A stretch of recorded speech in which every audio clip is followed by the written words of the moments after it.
Joseph Sahyoun, reporting for Oz Arab Media.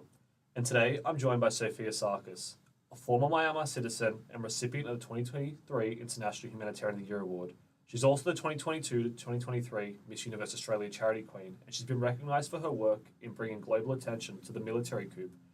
And today we're turning our focus to Myanmar, a nation already under military rule, and 5 days ago was devastated by a catastrophic 7.7 magnitude earthquake, with reports of the junta obstructing aid and continuing military operations despite the crisis. The situation does currently seem dire. Sophia, thank you for being here. Thank you, Joseph, and Oz Arab Media for having me to bring the awareness of what's happening in Myanmar. So let's just jump straight into it. As someone with a deep connection to Myanmar, what was your immediate reaction upon hearing the news, not just of the earthquake itself that struck 5 days ago, but the aftershocks that have happened since? Well, obviously, as soon as we heard the earthquake news, we are devastated, beyond speechless that our people of Myanmar has to go through disasters after one another to face this catastrophe. And our people have enough struggles already with the, as you know, recent military coup that took place almost 4 years ago. And just enough of, strugglings and suffering is, I wonder how much people can bear with it, because even from Australia that we are looking at the situation, we are heartbreaking that we are not even in the situation. So I cannot imagine that people are in that moment of facing one disaster after another. I cannot imagine. My heart is absolutely broken, and my heart and my prayers with the people of Myanmar. Yeah, totally. And I mean, do you have friends, family, contacts that are currently within the nation, and what have they told you about what's currently ongoing down there? Well, thankfully, we are originally from, it used to be called capital city of Myanmar, Rangoon. So I came from Rangoon, which is Yangon, and this earthquake was hit the actual, the earthquake zone that it's called Zagai Fault, that between sitting in a Myanmar map, and Mandalay. Mandalay was severely hit, and Zagai was another state that severely hit, and there was a few states surrounded by those areas that were hit. So thankfully, thank God that none of my family member were involved in the earthquake. But having said that, obviously, wherever they're living, they are the people of Myanmar. So obviously, I feel their pain. Yeah, for sure. There'd definitely be ripple effects, not just for the people within the affected areas, but it would definitely go towards the outside. There's also been reports of the military junta obstructing aid to those areas that need it most. What impact do you think that the military and the current situation of the regime down there will have on the humanitarian crisis of the earthquake to the people that are in need of aid and resources? Joseph, I think the military junta is I can't even find the words of how to describe him. It's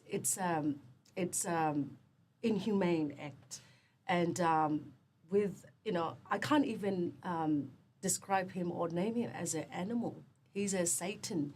He's a devil, because animal not even that crucial. Like some of my Burmese people name him like a dog, and the main outline and dog, and I mean for me he's beyond dog. Dog is loyal, and dog is faithful, and dog is a animal that close to the human. But military hunter is another level of, we cannot find a words to describe, especially during those period that where Myanmar has faced not just this disaster. I'm not sure whether you remember in 2020 there was a COVID-19 has severely hit, deadly hit, where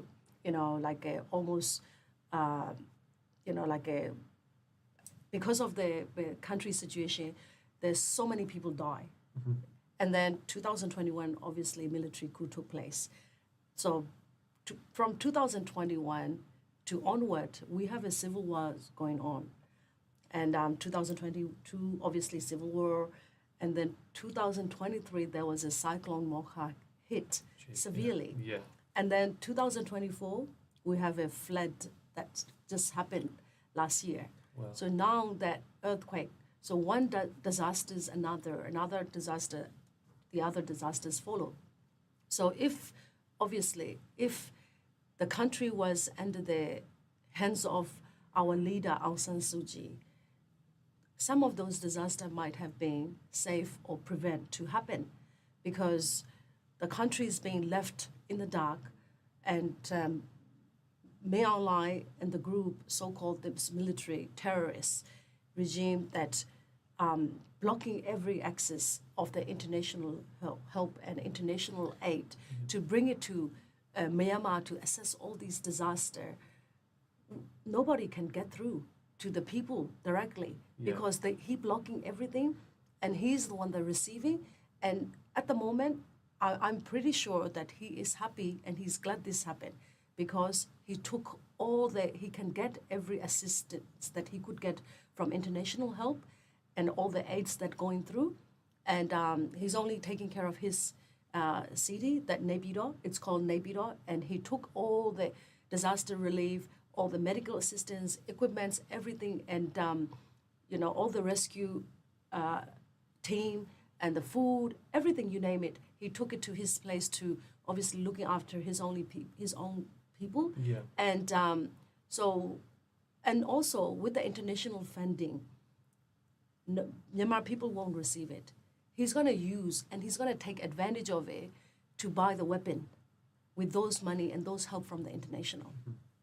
So I'm just curious, obviously, after all of that, seeing how negative he's affected the nation as a whole, do you see this earthquake and his response to it as almost the final straw? Do you see the military's grip on power in the nation potentially changing as a result of the way that the military coup has handled the earthquake and the natural disaster?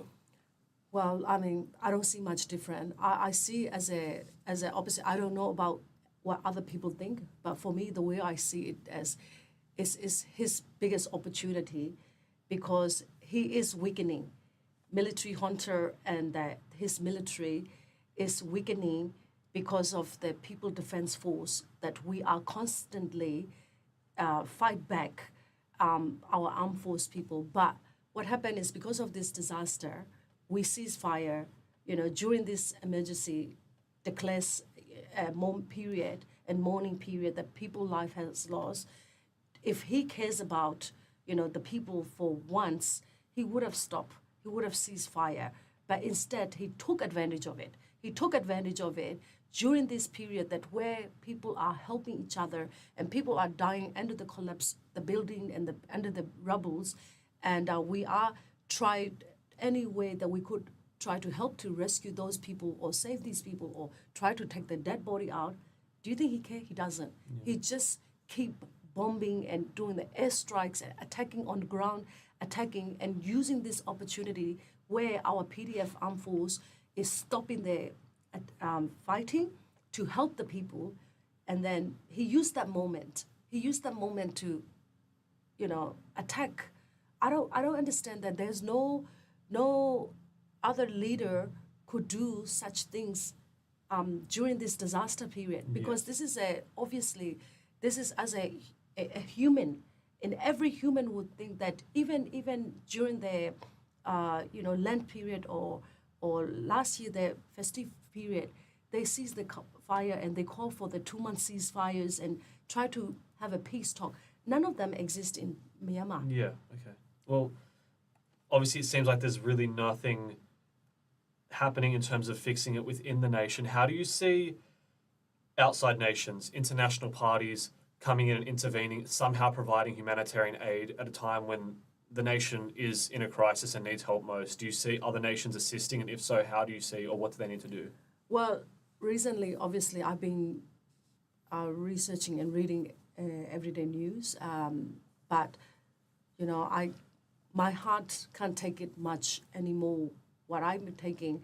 So the way I see it is obviously military junta accept the only country that where he like a he's friends of Russia, obviously we all know, and China, that where he's being protected. So he accept all these help from neighboring country such as Singapore, Russia, so he accept those, and then some of the country that offering the help, I heard that recently Taiwan being refused entry, that they have to go back. Okay. Yeah. And then I'm not sure whether it's true or not. Apparently, he only accept the emergency aid and all these rescue equipments, and he sent them back to the country. And I think they accepting the Vietnam, but there's more. Obviously, I'm not sure. I don't think he can say no to America. Yeah. So I think America is sending some help. And I also know that Australian government is donating $2 million to going directly to the people of Myanmar, but I don't know how. Yeah. And so he pick and choose. He pick and choose that who he can accept and who he thinks he can keep under his control. Yeah. So people are suffering and struggling, and to be honest, to the actual ground, not many help is getting through, especially the Zagai area.